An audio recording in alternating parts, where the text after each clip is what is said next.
Makedo gi kwan mamalo mar tuo mar malaria kaunti ma Busia dhi nyime seche ma jodak makono ijiwo mondo ninde bwo net mothiedhi kanyakla kod beto bunge e kinde ma koth chwe. Piny owacho mar kaunti ma Busia komakore kod duol mochung'ne kedo gi tuo mar malaria pacho ka ochaka ayenga kidieny mar ariyo mar kuoyo yath ma nego suna e kuonde moluor gi bunge kod pi. Jafwambo mar Otieno Daniel ni kod ler mathoth. Kampen mar kedo gi tuo mar malaria ka itiyo gi lony manyasani mar kuoyo yath gi masin ma idendo ni drone adhi nyime e kaunti ma Busia. Chenro masani koro donjo ike mar adek koro en yo ma itiyogo mar chopo kuonde ma suna ogoye tach kaka kuonde moluor gi pi kod bunge. Gwenge maromo 44 koro igeto e kaunti ni. Kaunti ma Busia otele kwan mamalo mar jogo matuo mar malaria mako pachoka ka kwan jogo matuono mako ni nyadidek kopim gi gwenge mamoko pachoka. Jatend migawo mar thieth e kaunti ma Busia, Arthur Odera, wacho ni yo machielo ma giseketo mar duoko piny landruok mar tuo mar malaria en kuoyo yath kuonde jot mag jodak makono kopogore gi pogo embe.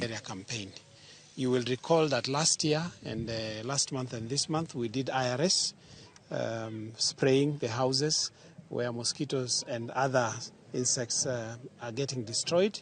We distributed more nets, treated nets last year. And we have a number of other programs. Kokalo e ripod bad migawo mar thieth e kaunti ma Busia, atamalo 40 mag jodak makono madhi manyo thieth e kuonde thieth makono iyudo gi tuo mar malaria. Seche ma atamalo 2 wito ngimagi kokalo e tuono. At the beginning of last year we were at 39% malaria prevalence, the highest in Kenya. And I want you to see that in terms of what it costs to treat, the amount of time people spend in bed or seeking treatment for malaria, and the amount of time our medical personnel spend on treating malaria or attending to malaria patients. It's a massive loss to the country. It's a massive cost to the economy. Nyithindo kaachiel gi mine mapek koro nyis mondo mi one ni gininde bwo net mothiedhi kopogore gi manyo thieth mapiyo ka giwinjo ka dendgi ok ber. This campaign may be very close to 10 million. So we are hoping again this exercise we will have a very similar effect. But remember, it's not the only strategy. Busia is lucky, and the reason a lot of efforts are being put in Busia is that in terms of transmission, Busia has the highest malaria transmission in the country as a county.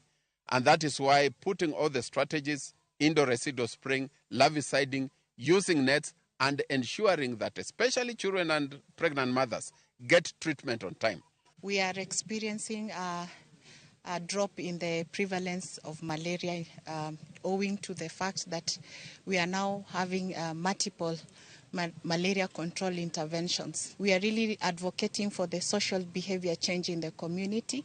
There are simple things that the community can also do at their level, ensuring that they sleep under a treated mosquito net. Okenge oseket mar neno ni olos yedhe to kod masinde mamoko mag kedo gi tuo mar malaria kaka yo mar duoko chien kony mawuok e pinje maoko. What we're trying to do is see how we can start promoting local manufacturing of the larvicidin, the mosquito nets, and everything that we are able to use towards the fight against malaria. As you know, majority of the items that we use, unfortunately, we get to import them. Otieno Daniel, Ramogi TV.